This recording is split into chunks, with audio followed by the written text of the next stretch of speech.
it's just easier. All right, gentlemen, a few important things. I'm Judge Dawson. Before we begin, I want to make sure you understand what some of your primary rights are. First of all, you have a right to an attorney, and I believe you've had a chance to speak with the defense attorney here, or you may have your own attorney. If you have not had that opportunity, we'll make sure you get that opportunity. You also have a right to remain silent, which would be expressed through your attorney, which means you do not have to say anything when I call your name. You may be asked to come to the microphone with your hands visible, if that's able, or if you're capable of having your hands visible, then that's what we would ask you to do. Otherwise, you do have that right to remain silent. And then you have a right to what's called a probable cause or a preliminary hearing. That's a hearing for the purpose of the city to give evidence to the court that a felony was committed in this city and that you are connected to it to the point where I have to send it to the felony court to be resolved, meaning the felony cannot be handled in a misdemeanor court such as this one. When you speak with your attorney, the attorney will let you know that you can either have that hearing, you can request that hearing formally, or you can waive that hearing. If you waive the hearing, you're not admitting any guilt. Basically, you are allowing the case to be sent to the county for further proceeding. If that takes place, I will also set a court date for you so that you know when to appear at the county for your further proceedings. Also, I will set a bond for you here. We will hear from your attorney as well as the city's representatives in regard to the bond. And if you are electing to have a preliminary hearing, it has to take place within 10 days if you are still in the jail. But if you are able to make your bond that is going to be recommended and set, we have 15 days to have that particular hearing. But we'll let you know all that when we call the cases based on what the request is from your attorneys.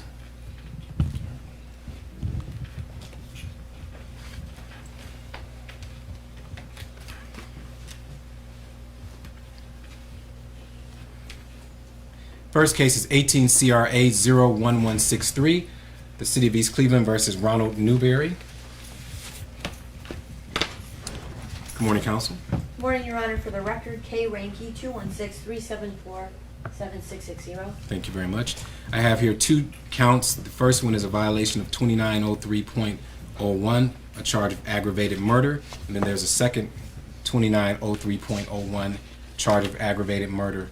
Those are felonies of the first degree, where you're looking at least 3 to 11 years in prison, up to a $15,000 fine, depending upon the specifications added to the charge. It could be life in prison or death. And it looks like in this particular situation, they have indicated that life is a possibility as well as death. The complaint states specifically that on or about the 10th day of October 2018 in the City of East Cleveland, Ronald Newberry did knowingly, purposely, and with prior calculation and design cause the death of Paris Bradley while committing or attempting to commit aggravated robbery and aggravated burglary. The second charge states that on or about the 10th day of October 2018 in the City of East Cleveland, Ronald Newberry did knowingly, purposely, and with prior calculation and design cause the death of Paul Bradley while committing or attempting to commit aggravated robbery and aggravated burglary. Counsel, in regard to the probable cause hearing. Judge, I have gone over with my client. We would demand a preliminary examination. Okay. He has indicated so on the form and the advisement of rights form, which I can provide to the court. Judge, we voluntarily surrendered upon being notified that there was an active warrant. I did call the detectives, made arrangements, and turned them in voluntarily to the East Cleveland Police Department last Thursday. We were informed originally that the court date was going to be on Tuesday. It was subsequently pushed back until today. I have accompanied Mr. Newberry to the detectives to speak to them on 2 occasions, as well as provided additional information in an effort to cooperate. It is my understanding that on at least 3 occasions, while he's been in the city jail outside of my presence, the detectives have brought him up, spoke to him in his jail, attempted to speak with him, which is certainly a violation of his attorney-client privileges. In addition, Judge, we made arrangements for his mother, who is not a suspect in this case, as well as his girlfriend to speak to the detectives. His mother was arrested. Mr. Newberry was told by the detectives that his mother was going to remain in jail until such time that he confessed. His mother has been subsequently released.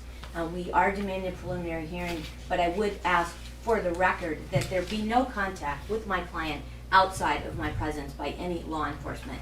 We've also spoken to the prosecutors who were present last Friday. They are also aware of my representation. All right. Thank you, counsel. So first of all, what we're going to do is set the preliminary hearing for Monday. November 19th, and I believe we set that time for 12. Noon. Yes. Thank you, So Judge. let's do that.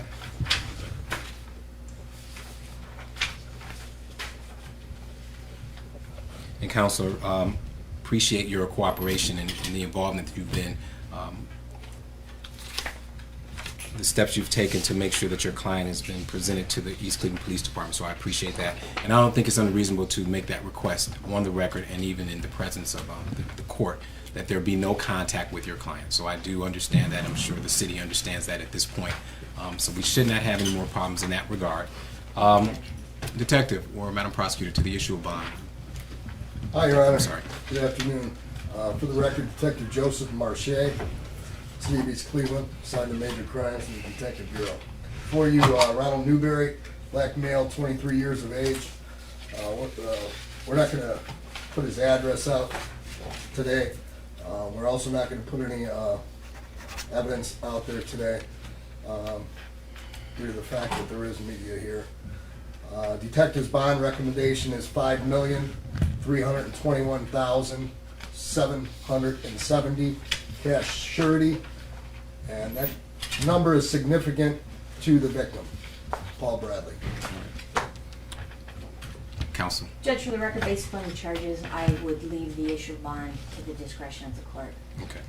All right, and I think what's important here is a couple of things. One is that obviously there's no more contact. We want to make sure that's done correctly and properly. We're going to set the prelim for Monday.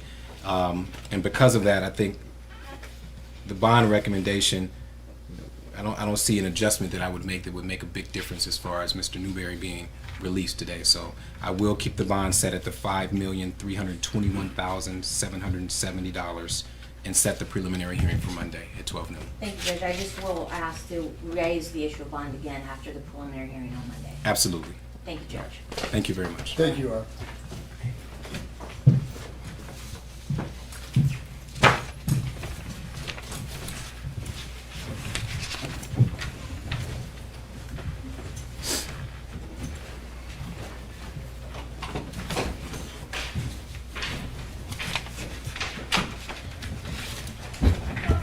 And so the other one